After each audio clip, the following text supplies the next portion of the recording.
Что происходит, когда ветер буквально сдувает людей с улиц? В Норильске наступил ноябрь, и город превратился в арктический ад.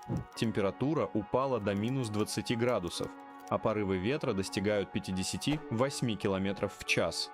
Местные жители вынуждены буквально держаться за поручни и стены, чтобы не упасть. Видео с падающими людьми, которых сдувает ветром, облетели весь интернет. Это не просто непогода. Это экстремальные условия, в которых живут самые стойкие люди России.